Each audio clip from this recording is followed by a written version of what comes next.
berpartisipasi untuk hadir dalam kegiatan kita kali ini, yaitu diseminasi pemahaman dan pengalaman penyerapan budaya positif.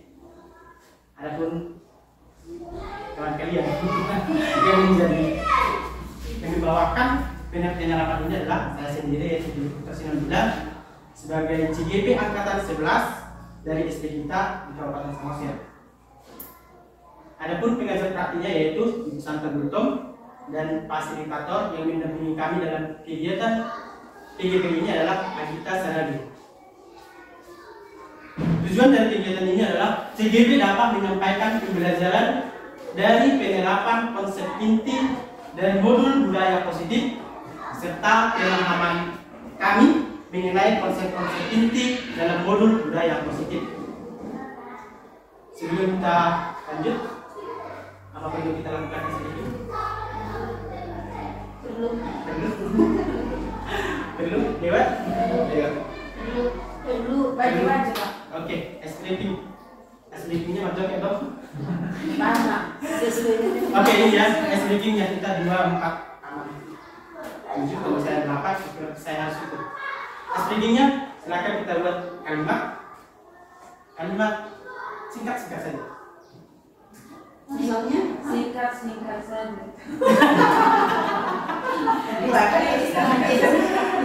Yang mengandung ya ada subjek, predikat, SPOK. jadi Pak. Kan mulai tuan nomor Kalimat atau kata Pak? kalimat SPOK. Tulis enggak? Jadi ucapkan. Ucapkan. Ya boleh ditulis kalau boleh diingat, boleh ditulis gue. Nanti ketika saya minta, misalnya saya sendiri dan Pak Junawan, misalnya kan, nanti saya yang pertama kan saya panggil, kemudian Pak Junawan. Yang pertama saya panggil itu di depan katanya dibuat kata jika. Kemudian yang kedua menyebutkan kata maka. Paham Bapak Ibu? Oke.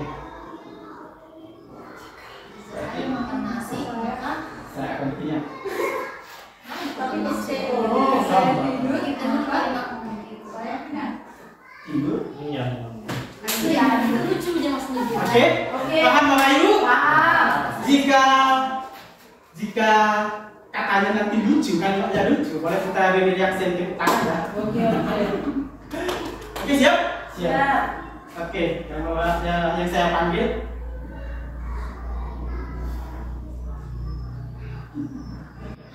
join dan Bu Desni.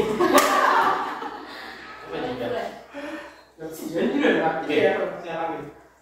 jika saya sudah makan jengkol, Maka saya akan tidur.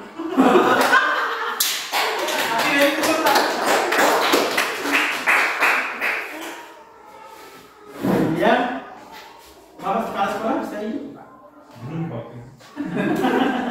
Kalau itu saya ini lagi ya, kelas 2, 4, 6.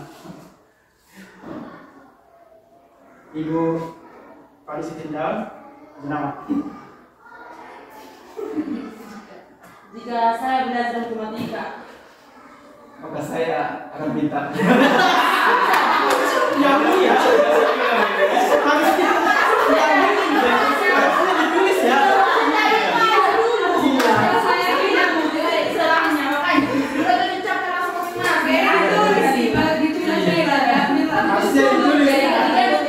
Gak dapat lucunya. Jadi aja lah. Oke, kali lah dua situ. Coba lagi.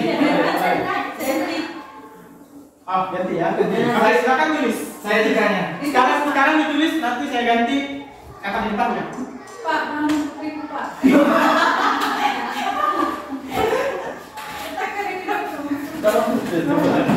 Kalau tas udah buka.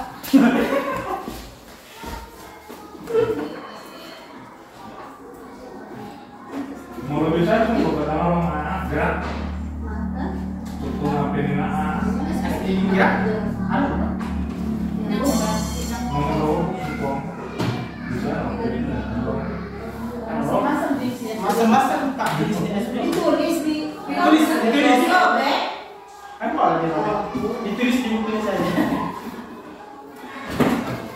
Mana di handphone kita tahu dikit. Baru bayar kan tahu kalau 3 diganti mana?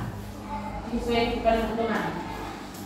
Ini adalah pola. Apa masing-masing orang tulis jika atau makan? Gambar kalimat. Tulisan ini bukan? Di nomor puisi sama apa kalimat? Ya, Boleh bohong bapak nanti harus keluar alamat bilang tidak seperti Bisa sebenarnya bapak acak-acak. Ibu dia dengan ibu aku mau berganti lagi bapak ini dengan bapak itu. ini sudah pasang musik. maksudnya ibu. Oh kertasnya. Ya acak bukan. Contoh nak, jika saya makan ini nak acak itu sudah. Jika saya acak itu sudah. Jadi kalimatnya nak acak-acak mak. Ikan tadi seperti itu. Ya kan pasangan itu pasangan ini itu dia langsung berhenti. Kata kita salah kita lain. Kita lanjut. Alana dan ditulis kalimat jadi dan kapal lucunya campur. Dia kan itu loh kan bolo salah boleh sebagian sampai boleh sudah jadi Oh, iya. caranya sana Masalah kan itu. nah jadi semua masuk. Woi. Iya itu Masalah ganti piramida ya. iya. Oke.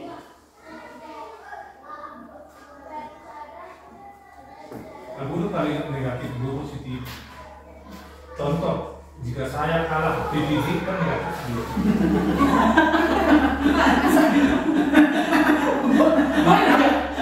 Maka jika saya menang PBB, maka itu positif. Panggil dulu. Woi, Pak.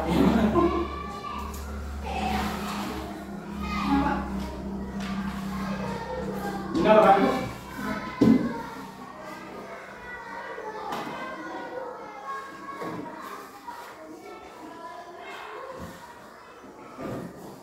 Dan satu kalimat.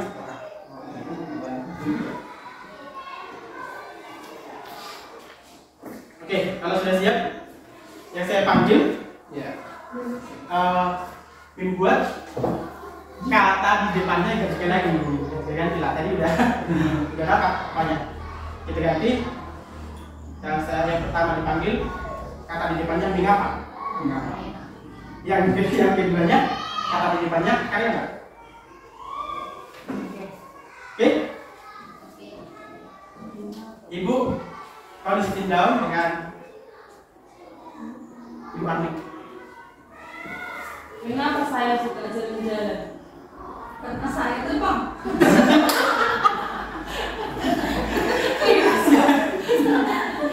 Berarti Ibu Koni suka jalan-jalan karena Ibu Ani terbang. Oke, Ibu Eni sama Ibu Rizky. Kenapa saya menangis? Karena saya akan pergi ke hutan.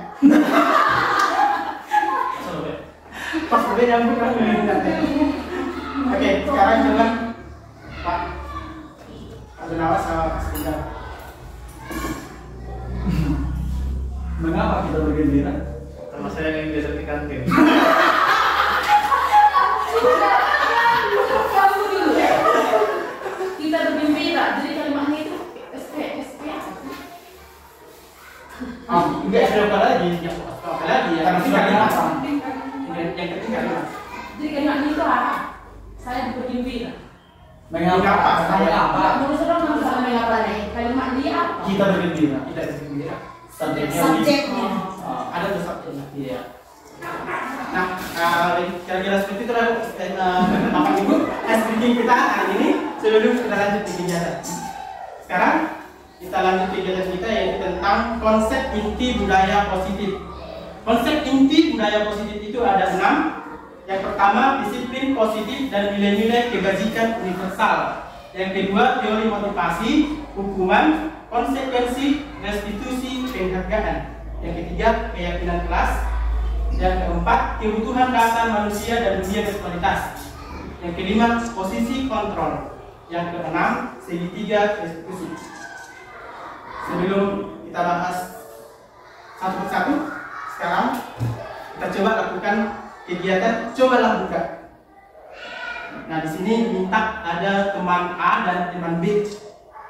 Kira-kira siapa yang bersedia menjadi teman A? Oke, Pak Gunawan, teman A.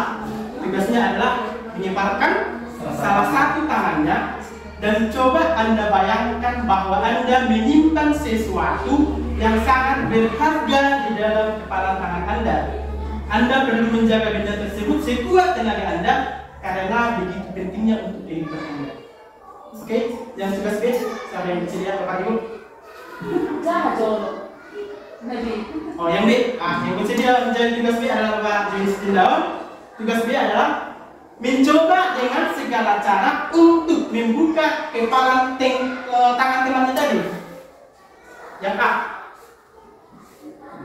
teman Anda B boleh membujuk, menghardik, mengintimidasi, memarahi, menggoda, menggelitik, bahkan menawari Anda uang agar si teman A tadi bersedia membuka kepala tangannya.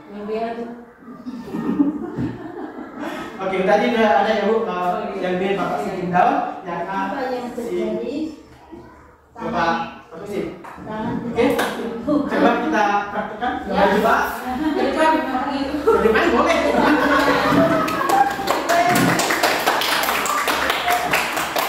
Siapa yang akan bertahan? Bertahan. Berarti kamu sama ada Kak. Boleh. Apa yang so tiba menawari uang 5.000 dekat ini Bapak? Dia pasal seribu. Dia tidak mau menawari. Nah, itu. Ini dong. Bisa dimarahi, bisa menghardik, bisa dibuat, Pak. Bisa dibuat, Pak. Dengan semua cara. Dia tidak tahu. Bisa. Pasti mau gede.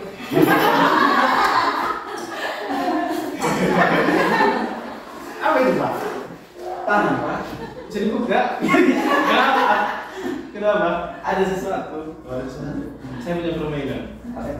Permainan tali piring. Kalau tidak, Iya, tali piring. Tali sama piring. Caranya, jadikan talinya. Coba pegang talinya. Satu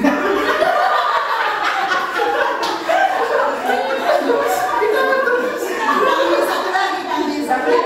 Tapi tidak mau dia bermain lagi. Iya, mau bermain apa? bermain tali goyang. Tali goyang. Bisa. Caranya gini, pegang talinya. Iya. Pegang talinya.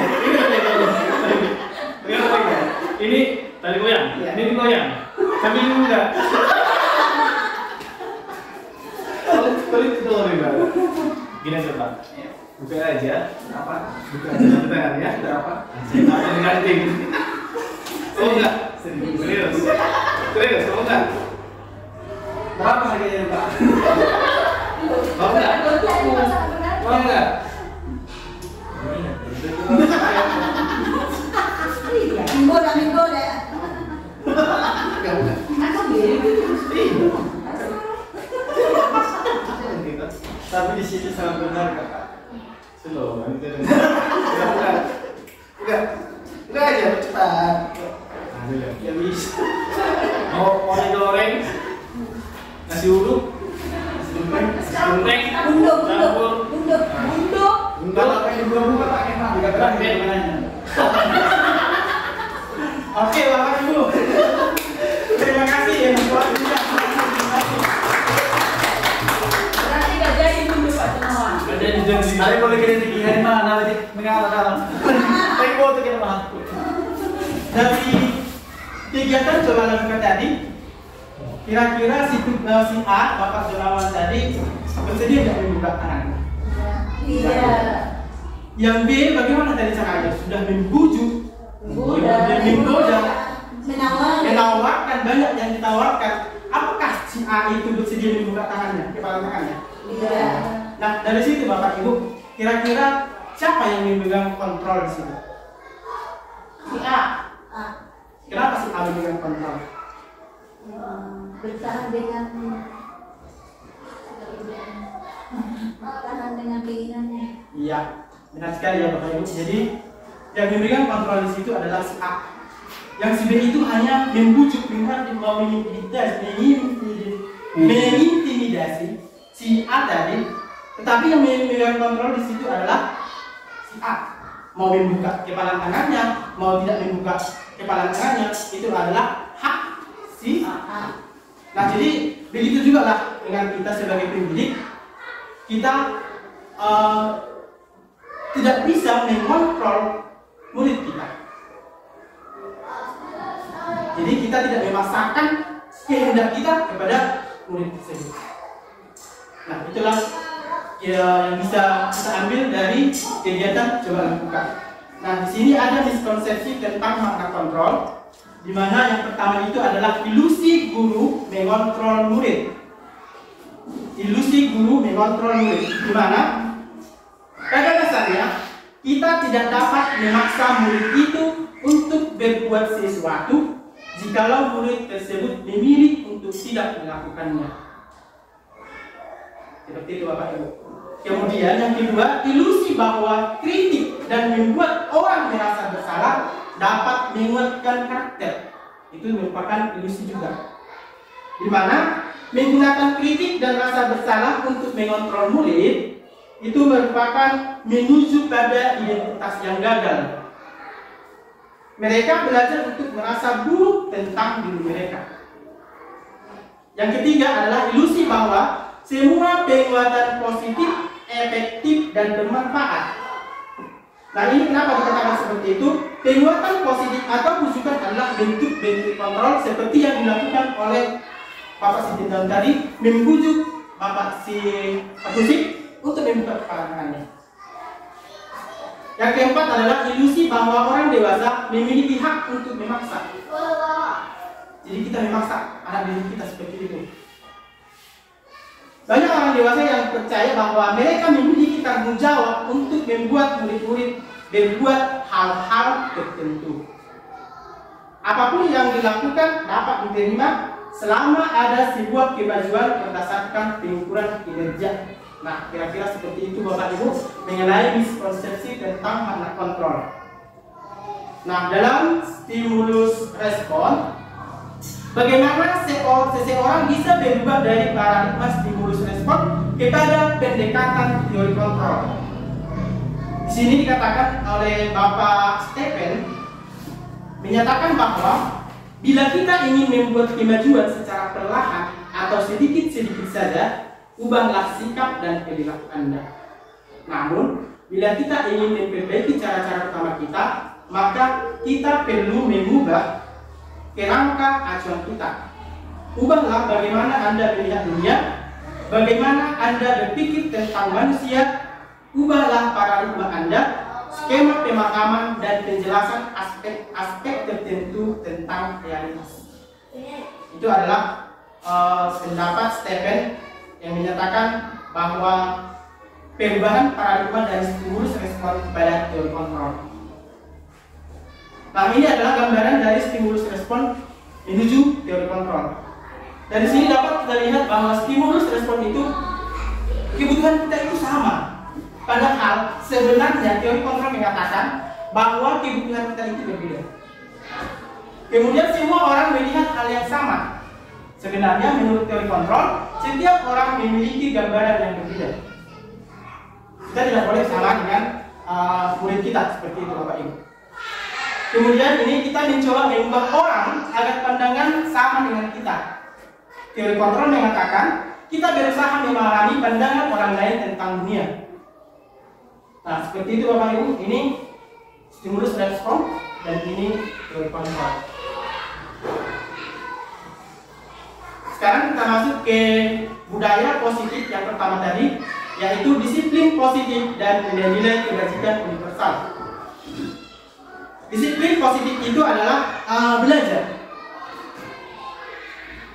Makna asal dari kata ini berkonotasi dengan disiplin diri. Disiplin diri itu membuat orang menggali potensinya menuju tujuan apa yang dia hargai.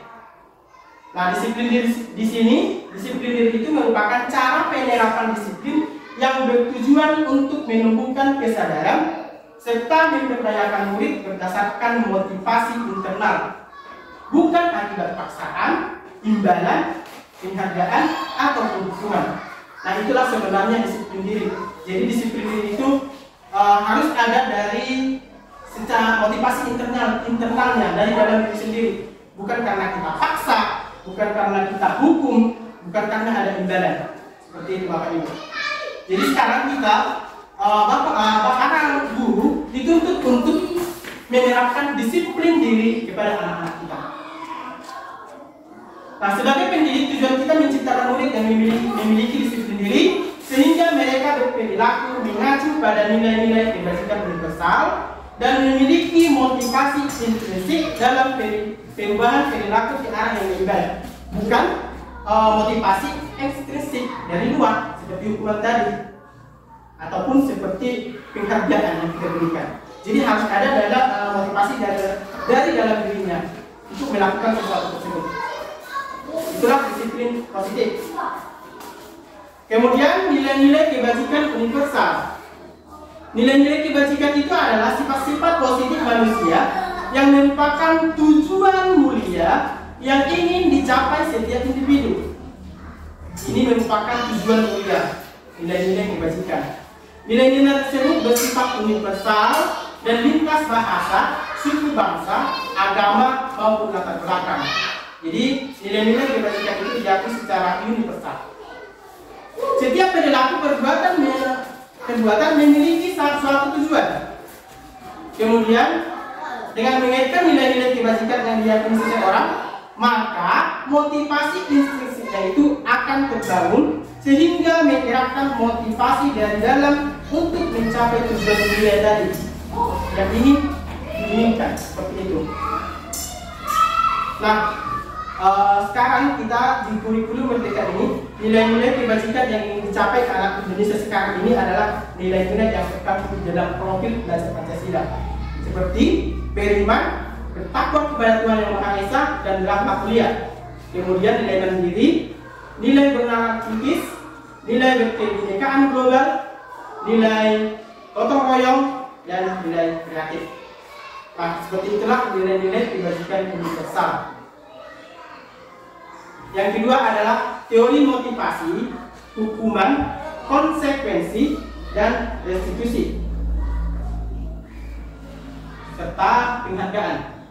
Yang pertama adalah teori motivasi. Menurut Janelas dosen menyatakan ada tiga motivasi perilaku manusia. Yang pertama itu adalah untuk menghindari ketidaknyamanan atau hukuman. Kemudian yang kedua untuk mendapatkan imbalan atau penghargaan dari orang lain. Yang ketiga untuk menjadi orang yang mereka inginkan dan menghargai diri sendiri dengan nilai-nilai yang mereka percaya. Nah, kira-kira kalau di sekolah kita ini motivasi perilaku murid itu motivasinya seperti mana, Pak? Yang mana, Bapak Ibu? Apakah sudah melakukan motivasi intrinsik? Masih gabungan antara yang pertama dengan kedua. Iya, Bapak. Iya, Ibu. Ini masih dominan di sini kita. Jadi dia melakukan sesuatu itu belum memilih dari dalam dirinya sendiri. Dia melakukan sesuatu itu karena menghindari hukuman. Kemudian menghindari ketidaknyamanan dan mendapatkan imbalan. Seperti contoh di kelas saya, pernah sebelum saya mempelajari ini di PDB, awal pembelajaran itu di pelajaran matematika kemarin saya membuat siapa yang duluan selesai nanti Bapak kasih uang 2.000 jika semua benar.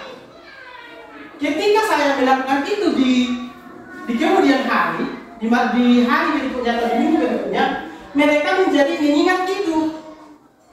Jadi kalau tidak memiliki imbalan, mereka menjadi tidak bersemangat untuk melakukan kegiatan itu. Jadi tidak ada motivasi intrinsik dari dalam dirinya. Nah, jadi kita harus mengubah perilaku anak ini. Kita harus menuntun anak ini supaya mereka memiliki motivasi intrinsik. Jangan lagi seperti yang ini untuk menghindari ketidaknyamanan atau hukuman. Dan kita juga sebagai guru tidak boleh menghukum anak. Nah, kira-kira seperti itu teori motivasi. Nah, sekarang ini gambaran mengenai hukuman, konsekuensi, restitusi. Nah, hukuman itu merupakan identitas yang gagal. Sedangkan konsekuensi dan restitusi itu adalah identitas yang sukses. Di mana hukuman itu biasanya bersifat negatif dan konsekuensi itu netral. Itu dilakukan secara saling mengetahui antara murid. Kalau hukuman kan biasanya kita, misalnya ada saya tugas pidana, kita langsung membuat sesuatu hukuman kepada dia yang sebelumnya dia belum tahu. Sedangkan konsekuensi, kita memberitahu kepada murid apa yang nanti kita lakukan kalau kau tidak mengerjakan tugas. Jadi dia tahu, itu salah satu konsekuensi. Kemudian restitusi itu adalah bersifat positif. Kita harus mengubahnya memiliki sifat positif. Itulah kalau restitusi. Jadi di antara identitas gagal dan identitas sukses ini yang ingin kita terapkan di pendidikan sekarang ini adalah restitusi. Seperti itu Bapak Ibu. Nah, hukuman itu perilakunya pasif agresif meningkat. Sedangkan konsekuensi itu penguatan hanya bertahan dalam jangka waktu pendek. Dan kalau restitusi itu kalau ada masalah bisa terpecahkan dengan membuat si siswa tersebut atau si murid tersebut tidak merasa melakukan sesuatu kesalahan seperti itu. Jadi kita harus bisa boleh melakukan kesalahan juga ada boleh kita mengorek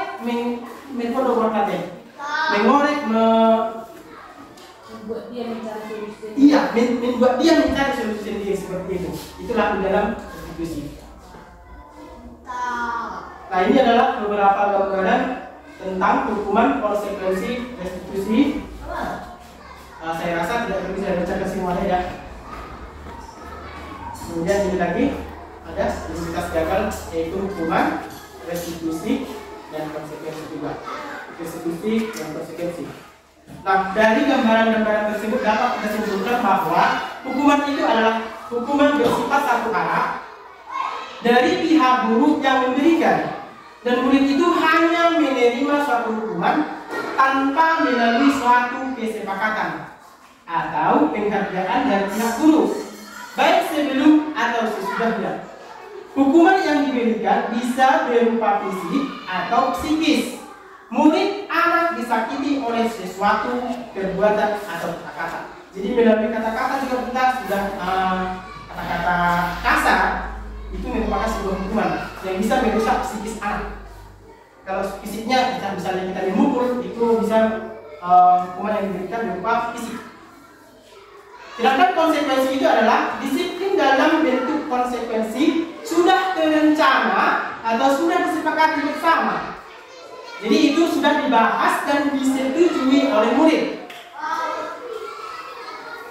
Kemudian umumnya bentuk-bentuk konsekuensi itu dibuat oleh pihak guru atau sekolah, dan murid sudah mengetahui sebelumnya konsekuensi yang akan diterima bila ada pelanggaran. Seperti yang dilakukan misalnya pada tugas, kalau kita diskusikan apa nanti konsekuensinya kalau kau tidak mengerjakan tugas. Kita tanya kepada murid, kita diskusikan, maka dia tahu kalau tidak mengerjakan tugas, kita berikan konsekuensi tersebut, dia sudah tahu. Kalau hukuman tadi kan berbeda. Mereka belum tahu mengenai hukumannya. Oke. Selanjutnya adalah yang ketiga, restitusi. Restitusi itu adalah proses menciptakan kondisi bagi murid untuk memperbaiki kesalahan mereka, sehingga mereka bisa kembali pada kelompok mereka dengan karakter yang lebih kuat.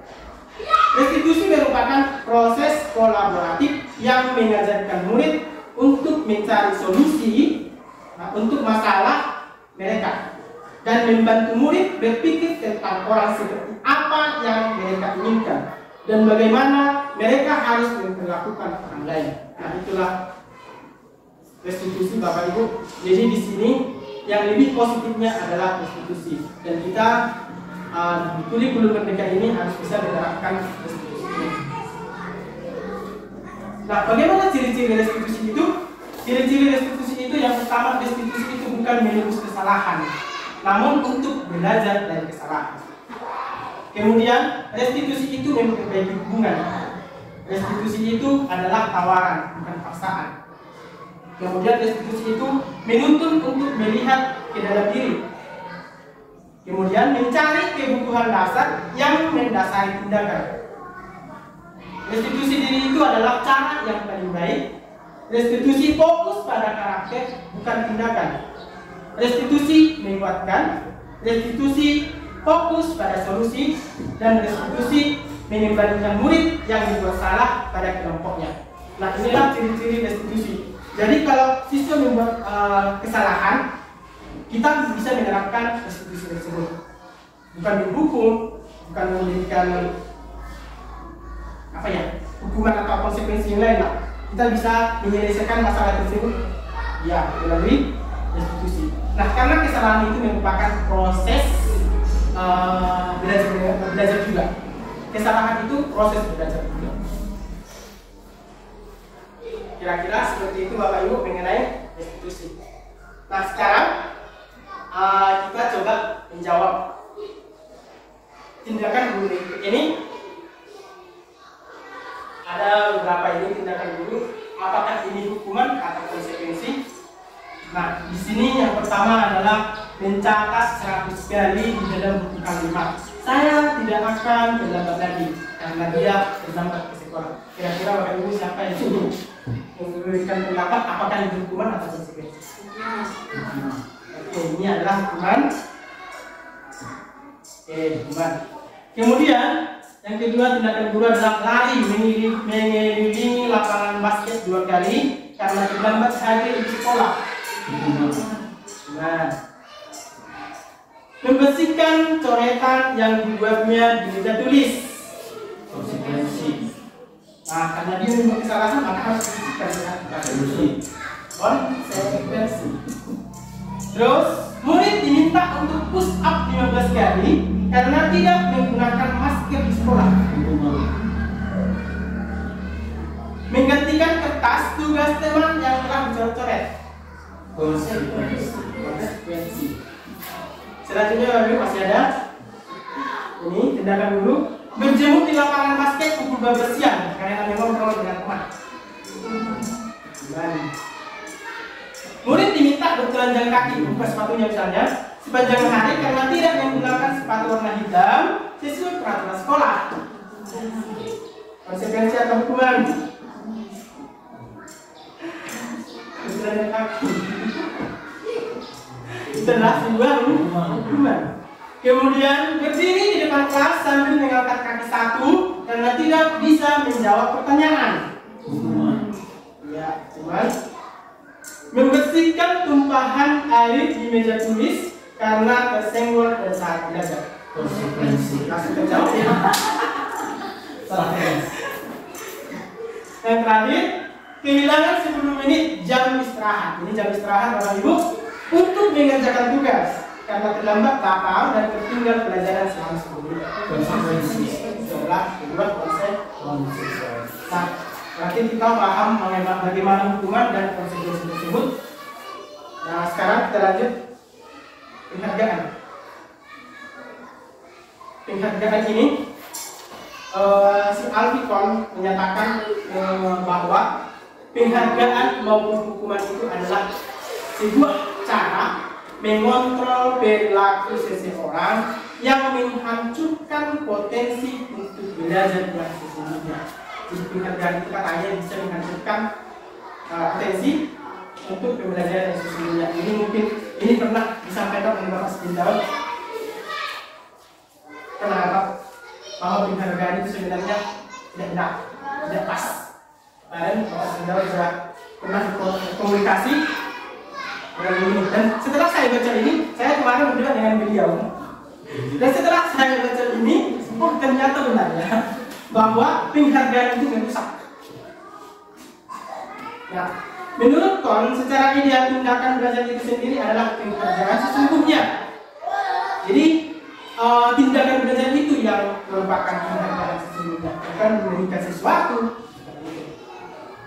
Kon juga mengemukakan beberapa pernyataan dari hasil pengamatannya selama ini tentang tindakan memberikan penghargaan yang nilainya sama dengan menghukum seseorang, di mana itu bisa berpengaruh pada jangka pendek dan jangka panjang. Kemudian penghargaan itu tidak efektif, penghargaan itu merusak hubungan, penghargaan itu mengurangi ketepatan, penghargaan menurunkan kualitas, penghargaan mematikan kreativitas, kemudian penghargaan menghukum dan motivasi dari dalam diri. Harusnya ada motivasi dari murid. Nah, jadi seperti apa yang harusnya kita lakukan untuk anak? Nah, kita harus memberikan program kebajikan atau apresiasi. Nah, untuk memberikan apresiasi itu kita harus memberikan pengakuan secara khusus. Kemudian bisa secara pribadi, dan kalau mau memberikan apresiasi kita kepada murid bisa ke semua murid secara bergantian.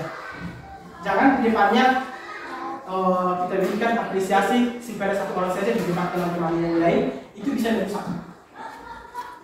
Seperti itu, Bapak Ibu. Kemudian kita berikan pengakuan secara konsisten dan kita harus fokus pada prosesnya. Nah, di sini bentuk program kebajikan yang bisa kita sampaikan seperti ini, ada pembuka, ada nilai kebajikan, dan ada situasinya. Contohnya, kemarin saya perhatikan, ini kembali sini ya. Kemarin saya perhatikan rasa empatimu besar sekali pada saat menolong murid baru di kelas kita. Nah, ini pembukanya kemarin saya perhatikan. Kemudian nilai kebajikan yang muncul di situ adalah rasa empati. Jadi sisi itu ada rasa empatinya. Pada saat kapan dia memiliki rasa empati, menolong murid baru di kelasnya. Kemudian saya menghargai kepedulianmu pada saat kamu membantu teman-temanmu di tugas kelompok. Nah, di sini nilai kebajikannya adalah kepedulian. Dia duduk dengan teman-temannya. Terus contoh yang lain, terima kasih untuk rasa tanggung jawabmu pada saat kamu memungut kertas-kertas yang berserakan di lantai. Nah, jadi kita bisa mengganti penghargaan itu dengan apresiasi atau nilai-nilai kebajikan, di mana nilai kebajikan itu kita cantumkan di dalam kalimat kita. Nah, seperti itulah Bapak Ibu tentang bentuk program kebajikan. Sekarang kita lanjut ke keyakinan kelas. Keyakinan kelas. Apakah Bapak Ibu sudah melakukan keyakinan kelas di kelas masing-masing? Sudah. Seperti apa bagaimana Bapak Ibu melakukan keyakinan kelas? Membuat kesepakatan bersama. Membuat kesepakatan bersama dengan siswa tersebut. Ya. Kenapa Bapak pindah? Nah, kemarin saya sebelum mempelajari ini, saya sudah membuat keyakinan kelas, di mana sebelumnya keyakinan kelas itu tertempel di sana. Dan setelah masuk tahun ajaran baru, saya membuat keyakinan kelas dan menanyakan mereka. Dan mereka menyebutkan apa yang tercantum di sana, itu yang mereka sebutkan. Saya juga mencoba. Nah, jadi, ya mau saya membuat ada itu. Nah, setelah mempelajari keyakinan kelas ini di modul PDP ini, ternyata membuat keyakinan kelas itu seperti ini. Nah, apa sebenarnya keyakinan kelas itu? Keyakinan kelas itu adalah nilai-nilai keselamatan dan kesehatan. Nah, di sini ada nilai-nilai kebajikan universal yang disepakati secara tersirat dan tersurat, lepas dari latar belakang suku, negara, bahasa maupun agama. Itulah nilai-nilai keyakinan. Jadi cara pembuatan keyakinan kelas itu seperti ini, ada prosedurnya. Yang pertama adalah berdiskusi memunculkan peraturan-peraturan yang perlu ditaati oleh kelas. Jadi kita minta kepada murid kita, kira-kira peraturan apa yang mau ditaati di dalam kelas kita tersebut. Setelah kita berdiskusi dengan murid tersebut, membuat peraturan apapun kita tampung dari setiap murid. Setelah itu, kita mengubah peraturan itu menjadi kalimat-kalimat yang positif. Contoh, dilarang mencontek, itu kan ada kalimat negatif. Nah, kita bisa meminta siswa itu bagaimana cara kita supaya dia menjadi kalimat positif. Nah, jadi setelah kita dapat peraturan-peraturan dari murid kita ubah kalimat itu menjadi peraturan-peraturan yang menjadi kalimat yang positif. Kemudian setelah itu kita sudah dapat peraturan tadi menjadi kalimat positif, kita carikan peraturan-peraturan itu menjadi nilai-nilai kebajikan atau keyakinan kelas. Contohnya tidak mencontek. Nilai apa yang sebenarnya di situ? Jujur. Kan di situ dapat nilai kebajikannya. Jujur, kemudian menghormati. Seperti itu. Jadi kita bisa meminta murid tersebut nilai apa yang ada di dalam peraturan tersebut. Kemudian setelah kita dapat nilai-nilainya, kita bisa berdiskusi dengan murid-murid tersebut mengenai gambaran atau perilaku yang mencerminkan keyakinan kelas. Apa yang harus kita lakukan? Seperti itu. Dan yang kelima, prosedur yang kelima adalah berdiskusi mengenai peran seluruh warga kelas. Yang keenam, meninjau ulang dan menyetujuinya dan menandatangani keyakinan kelas tersebut. Siapa yang menandatangani? Semua warga kelas, termasuk juga guru. Merupakan prosedur dalam pembentukan keyakinan kelas tersebut. Dan yang terakhir, kita menempelkan di dinding kelas yang mudah dilihat warga kelas. Jadi keyakinan kelas itu ditempelkan. Mungkin di sini kita sudah melakukan keyakinan kelas tersebut. Nah, pembentukan keyakinan kelas itu adalah bersifat abstrak, kemudian berupa pernyataan universal, dibuat dalam pernyataan positif, sedikit saja agar mudah diingat. Jadi kita tidak usah panjang panjang.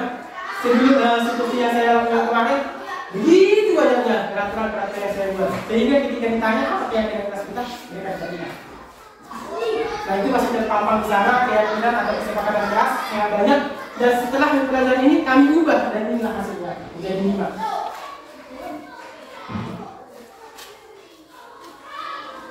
Nah, kira-kira seperti itu Bapak Ibu pembentukan keyakinan kelas. Jadi kita kondisikan sesuai dengan kelas kita masing-masing. Ini gambaran peraturan. Kemudian yang kita ubah menjadi keyakinan kelas atau nilai kebajikan yang 7. Seperti contoh, kembalikan barang ke tempatnya. Nah, ini adalah keyakinan kelasnya atau nilai kebajikan yang 7 adalah tanggung jawab. Nah, jadi siswa tersebut atau murid tersebut memiliki rasa tanggung jawab. Kemudian dilarang mengganggu orang lain. Nilai kebajikannya bisa menghormati orang lain. Hadir di sekolah 15 menit sebelum pelajaran dimulai. Ini merupakan menghormati orang lain. Kemudian berkomitmen. Kemudian ada dilarang melakukan kekerasan. Dilarang melakukan kekerasan. Ini merupakan menghormati orang lain atau keselamatan. Di sini dilarang menggunakan narkoba. Karena kita SD ini saya rasa yang ini sama merokok. Apalagi gurunya walaupun sudah banyak kaum pria kita tidak ada merokok. Jadi ini ya. Kemudian kalau ini dilarang merokok.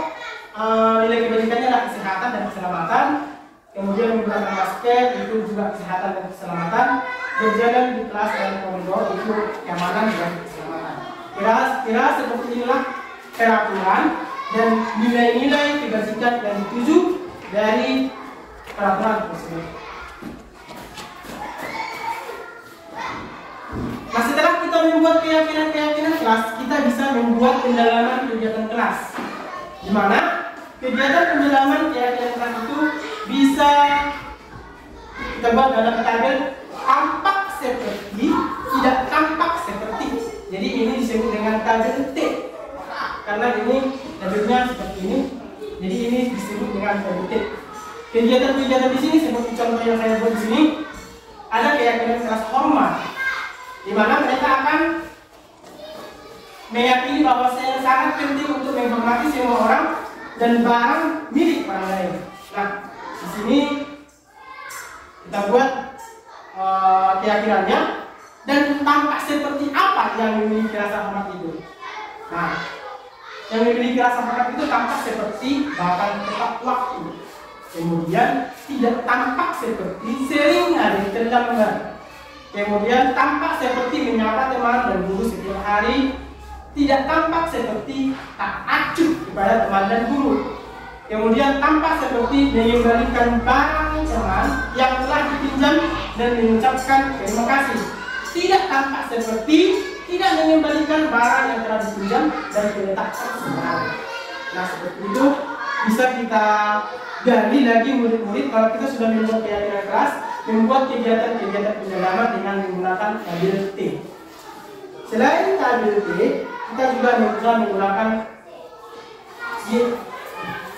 Tabel Y. Nah, tabel Y ini, kalau tabel di tabel T itu tampak seperti dan tidak tampak seperti. Kalau di tabel Y, kita hanya berfokus kepada tampak seperti. Tampak seperti apakah dia? Tampak seperti yang terdengar, kemudian berperilaku dan yang terlihat. Seperti contoh tadi keyakinan keras. Nah, yang hormat terdengar seperti apa? Tadi di sini sudah kita buat contohnya, tampak seperti datang tepat waktu. Nah, terdengarnya seperti apa? Kemudian berperilaku seperti apa? Terlihatnya seperti apa? Jadi semua ini kita lakukan yang tampak seperti di tabel Y. Kalau di tabel T tadi kita membuat tampak seperti dan tidak tampak seperti. Kira-kira seperti itu Bapak Ibu pembuatan keyakinan kelas. Sekarang coba kita amati video berikut.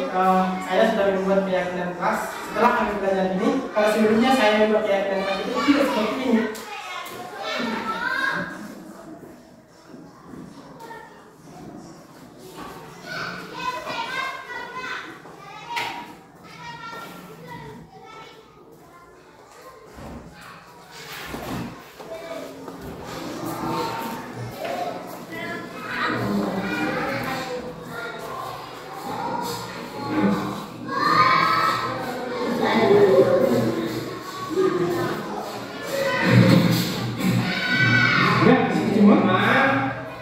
Hilang kata-kata kotor, kemudian sini ada tidak boleh menculik barang teman. Oke, nah kan ada yang mana?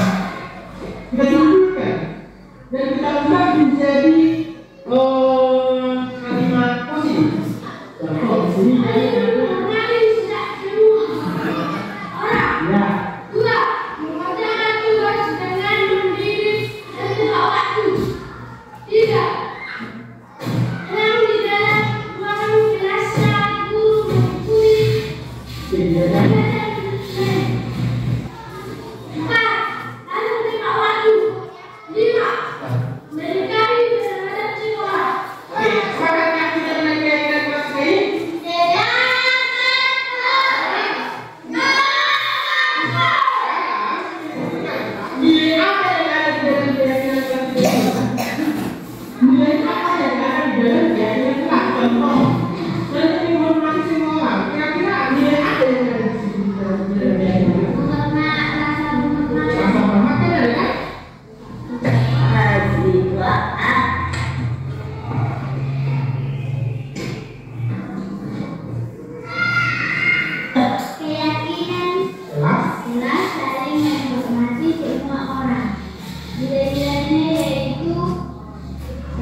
menjaga kebersihan, keamanan, kerapian, keadilan. Tampak seperti kita melihat apa yang memperkirakan kita akan menemukannya. Tidak tampak seperti walaupun kita melihatnya kita membuang sampah. Nah, dari situ kita buat lagi yang kita yaitu dari apa? Yang pertama.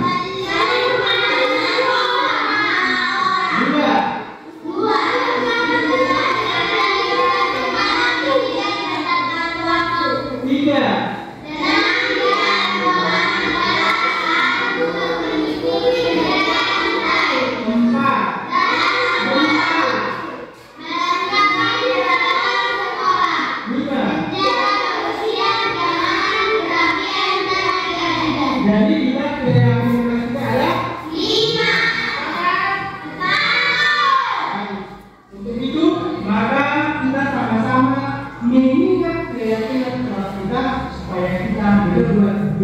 Karena nilainya sudah dari apa yang terkandung dalam keyakinan. Semangat.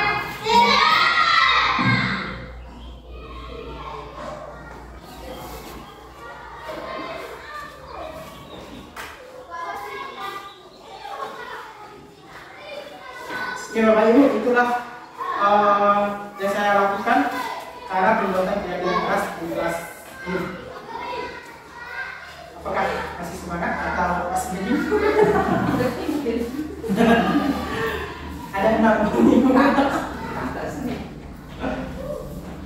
Masih lanjut, kita lanjut atau masih dulu? Lanjut.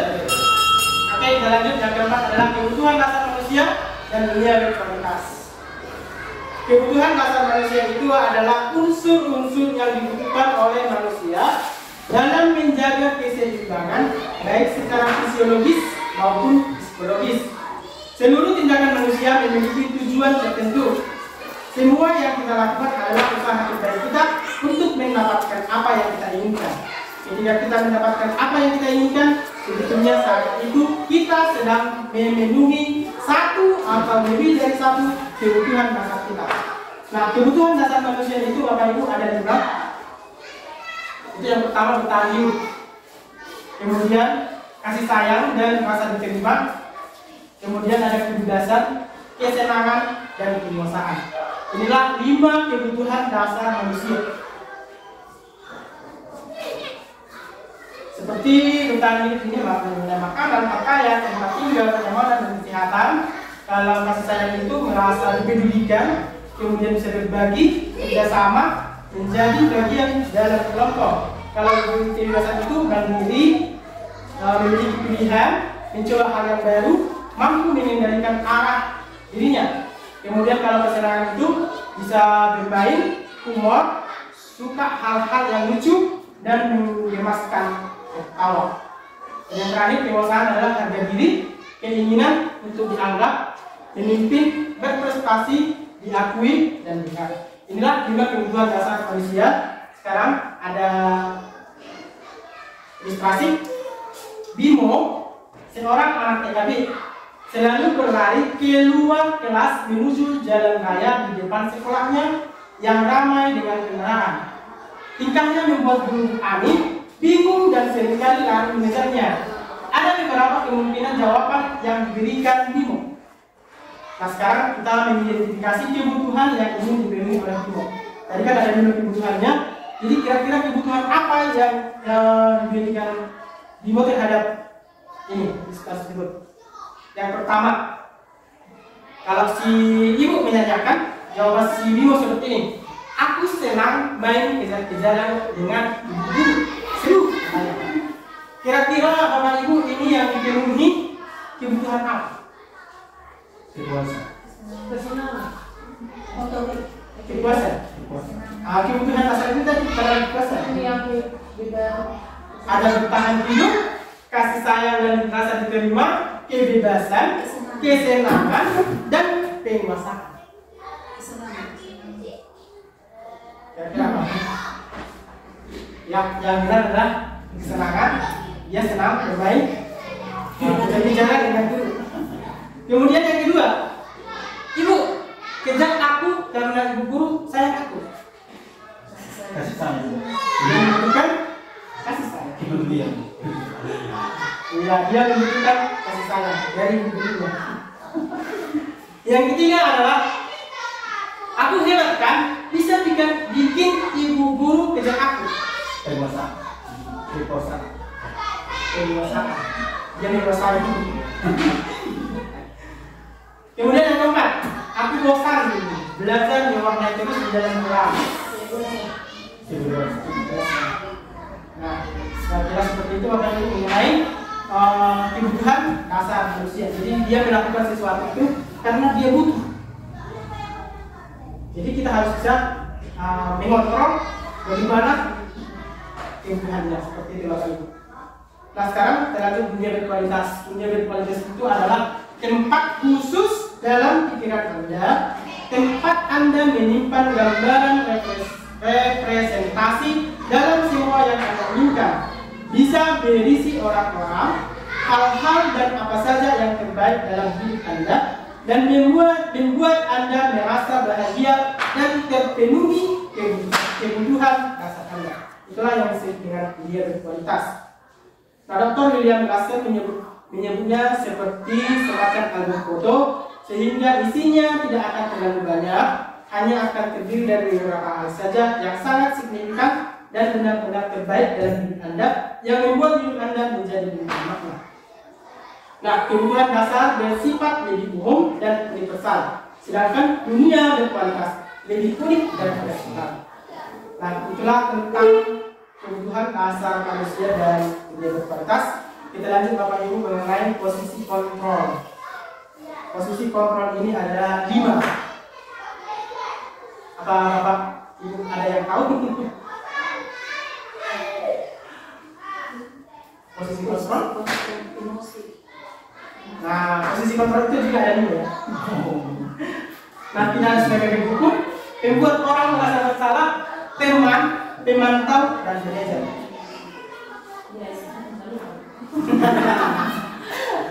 Penghukum membuat orang merasa bersalah, teman, pemantau, manajer. Ya. Nah, kalau penghukum itu kan seorang penghukum bisa menggunakan hukuman fisik ataupun verbalnya. Sedangkan membuat orang merasa bersalah, ini biasanya juga akan bersuara lebih lembut sehingga membuat siswa itu merasa bersalah. Kemudian ada teman. Jadi di sini guru memposisikan diri sebagai teman kepada murid.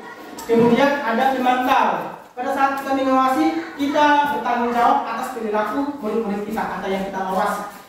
Nah, posisi pemantau berdasarkan peraturan-peraturan dan konsekuensi yang kita lakukan.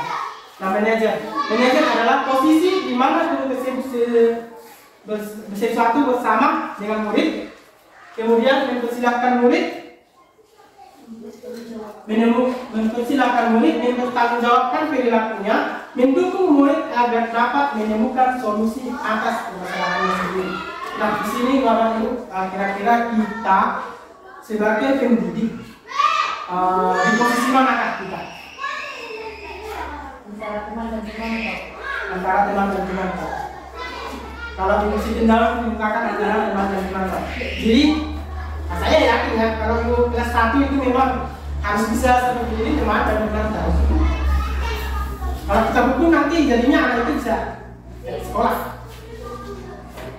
Kalau Ibu yang lain, apa Ibu yang lain?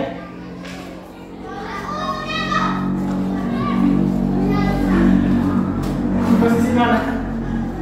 Kalau saya sebelumnya, mungkin Bapak Ibu juga saya lihat, saya baca refleksi kemarin yang PI 2. Saya itu emosional ya, jadi saya merasa posisi kontrol saya tidak di depan. Saya merasa di bagian hukum. Nah, setelah saya ikut menjalani materi ini, ternyata saya ini dan sebenarnya tidak boleh ini. Jadi kita harus bisa menempatkan diri kita di posisi manajer. Jadi kita sekarang ini sebagai pendidik harus bisa menempatkan posisi sebagai manajer. Oke Bapak Ibu, ini identitas gagal mengenai penghukum membuat orang merasa bersalah, sedangkan identitas berhasil itu adalah teman pemantau, dan identitas berhasil atau sukses mengenai kontrol diri dalam diri siswa itu adalah sebagai manajer. Jadi kita harus bisa menempatkan posisi kontrol kita sebagai manajer. Kita lanjut Bapak Ibu mengenai yang terakhir adalah segitiga institusi yang merupakan salah satu budaya positif yang harus kita terapkan di dalam lingkungan sekolah kita. Semua tadi budaya positif itu harus bisa kita terapkan di sekolah kita. Dan di sini yang sudah saya terapkan ini adalah membuat keyakinan keras dan segitiga institusi. Jadi sekarang kita masuk ke dalam segitiga institusi. Tadi sudah dijelaskan di awal apa sebenarnya institusi itu. Nah, sekarang bagaimana penerapannya? Proses menciptakan kondisi bagi murid untuk memperbaiki kesalahan mereka sehingga mereka bisa kembali pada kelompok mereka dengan karakter yang lebih kuat. Nah, ini dilakukan dalam proses dialog yang dijalankan oleh guru agar dapat menghasilkan murid yang mandiri dan bertanggung jawab. Untuk melakukan dari segitiga institusi ini ada 3. Yang pertama, menstabilkan identitas. Kemudian setelah menstabilkan identitas, kita validasi tindakan yang salah. Dan yang ketiga adalah menanyakan keyakinan. Jadi untuk menerapkan ke segitiga restitusi ini, kita pertama sekali harus membuat keyakinan kelas dulu. Nah, setelah itu kita lakukanlah penerapan segitiga restitusi. Sebagai contoh, ketika ada siswa yang bermasalah, kita tidak langsung memarahi dan menghukum. Jadi bagaimana caranya? Kita terapkan segitiga restitusi.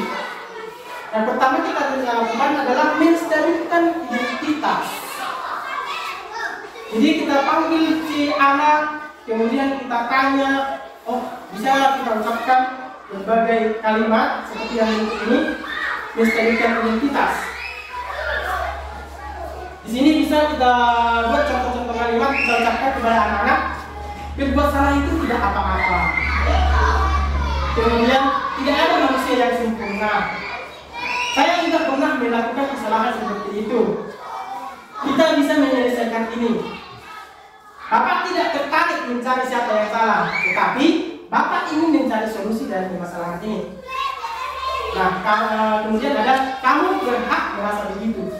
Apakah kamu sudah menjadi teman yang baik buat dirimu sendiri? Nah, inilah contoh-contoh kalimat yang bisa kita gunakan dalam menstabilkan identitas ketika si murid atau si siswa melakukan kesalahan. Apa masih ada yang lain dari sini? Banyak. Banyak kata kalimat-kalimat yang bisa kita gunakan untuk menstabilkan identitas. Kemudian validasi tindakan yang salah.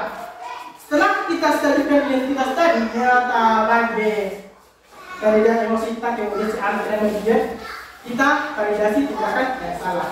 Bisa kita lakukan contoh kalimat. Padahal kamu bisa melakukan hal yang lebih buruk dari ini ya. Kemudian kamu pasti punya alasan mengapa melakukan itu. Kamu patut bangga pada dirimu sendiri karena kamu telah melindungi sesuatu yang penting buatmu. Kamu boleh mempertahankan sikap itu, tapi kamu harus menempatkan sikap yang baru. Nah, inilah contoh-contoh kalimat validasi tindakan yang salah yang bisa kita terapkan dalam segitiga restitusi ketika kita berjumpa masalah. Dan yang terakhir adalah menanyakan keyakinan.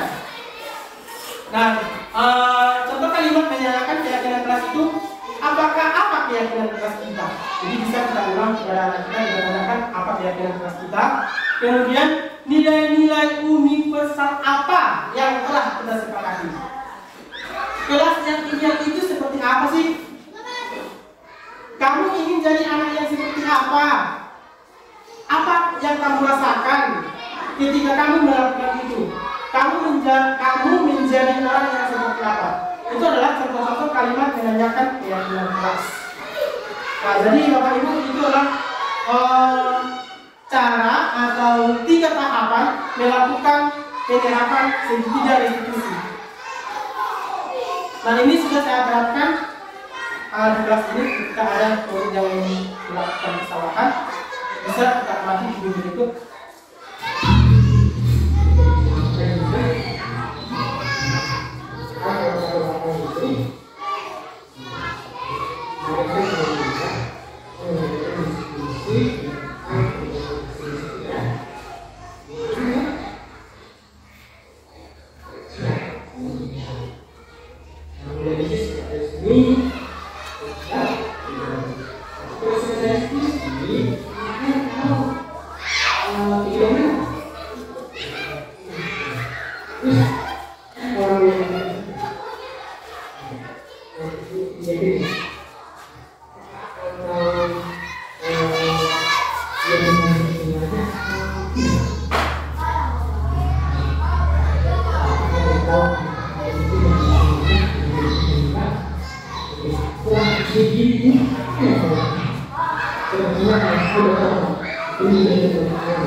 Oh jadi itu apa?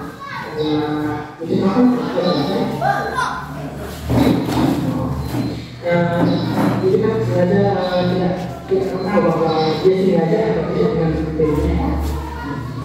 Jadi sekarang coba kita tindakan dalam itu sebagai pemerintah belum di bilang ini kan dari situ kan apa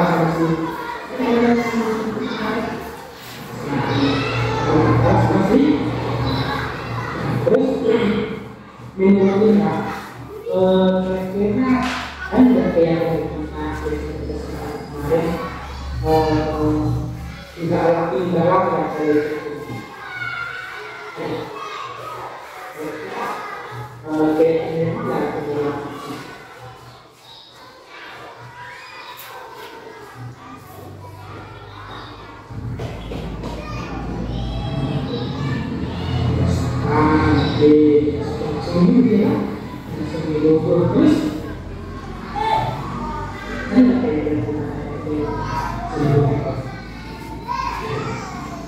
itu masuk dengan yang kita sering baik masuk belakang ada di itu hari jadi harusnya bagaimana? Tidak ada yang sebenarnya kasus.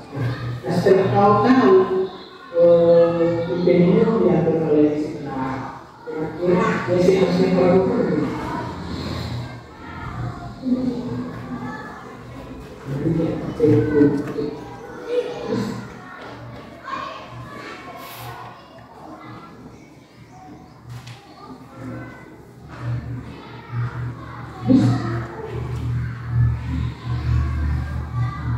Tidak langsung menjadinya itu tetapi dia kan ini beda ini kan lebih kenapa kau ambil? Nah saya tahu tadi dia dulu nah begitu kan nah kira-kira kita mau atau begitu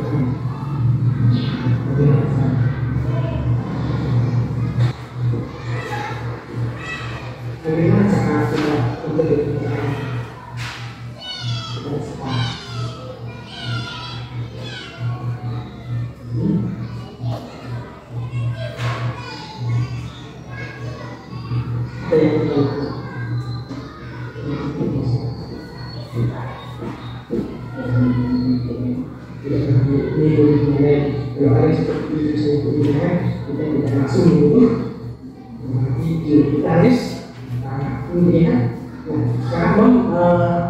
untuk si Clara dulu, untuk si Clara yang kemarin tahu dulu ada yang harus dari sini.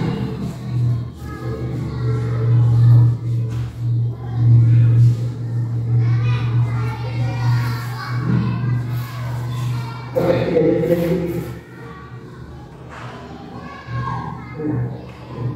Jadi apa yang harus seperti bukan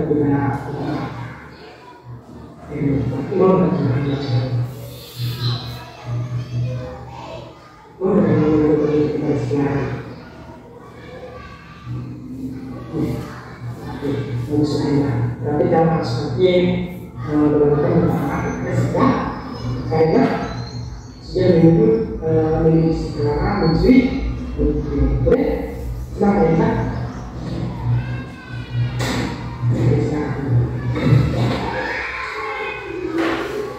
Perkenalkan, nama saya Indra Samarabil, kelas 6 di SD Negeri Buatrian, Kecamatan Kemanggi. Saya sangat senang diajak berdiskusi oleh Pak Sinambila agar saya dapat bertanggung jawab dalam melaksanakan tugas saya. Saya akan bertanggung jawab melaksanakan tugas keras yang saya menghargai dengan teman saya. Terima kasih Pak Sinambila.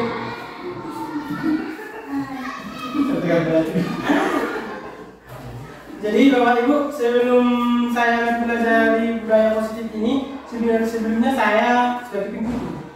Jadi seandainya saya menemukan siswa yang seperti ini, saya langsung nampak.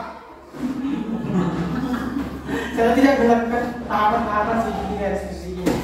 Jadi melalui ini, semoga kita dapat menerapkan segitiga institusi di dalam menangani kasus-kasus siswa kita. Demikianlah yang bisa saya sampaikan mengenai budaya positif ini. Semoga kita bisa menerapkan di sekolah ini. Memang penerapan budaya positif ini tidak mudah, tidak langsung bisa begitu saja, tapi kita harus bisa mengubah pemikiran kita secara perlahan dan nantinya ini bisa menjadi sebuah positif di sekolah kita. Sebagai penutup, dalam penerapan program disiplin positif, hendaknya guru memiliki standar kepribadian, profesional, dan sosial yang baik, di mana guru mampu merefleksi dirinya dalam posisi kontrol saat ini, bagaimana perjalanan dirinya sebagai abong yang tadi atau manajer yang menuntun murid-muridnya menjadi insan yang mandiri, merdeka, dan bertanggung jawab. Demikianlah yang saya sampaikan. Jika ada yang mau kita diskusikan, boleh kita diskusikan lagi bersama. Demikian dari saya.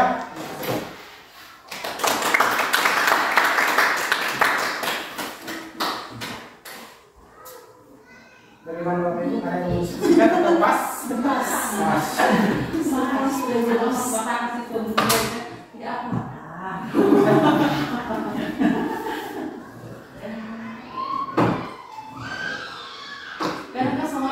Nah, dong, bisa lihat itu sesuai tak sesuainya. Kalau soalnya contoh-contohnya di ini kan, sesuai kata itu, kan nama ngomong dong, sih sering merasa, sih permasalahan dia. Mereka ada bahkan apa sih sebenarnya, mungkin lihat mencari solusinya gimana. Kali dulu kata itu sih, dulu kata itu sih, dan ada pun pembeli di sini. Di sini saya kendala. Pas sama ini, seperti itu karena kemungkinan itu bisa karena siswa udah merasa takut duluan, sehingga ketika dia merasa takut duluan, dia tidak mau ngomong. Jadi cara kita untuk menangani seperti itu, kita harus lanjutkan identitasnya seperti yang kita lakukan di awal, yaitu menerapkan menstabilkan identitas dulu supaya si anak tersebut bisa mengungkapkan apa yang dia rasakan. Jadi kita tidak langsung itu sudah langsung menuduh. Jadi kita harus mencari solusi bagaimana supaya anak tersebut bisa mengungkapkan apa yang dilakukan tersebut, tindakan apa yang dilakukannya, apakah itu ya pokoknya malam-malam teman-teman dan tadi udah langsung tahu udah langsung tasol kaki asa boleh juga memberikan tindakan dan semua ini. Baik, begini Bapak Ibu, pendapat saya.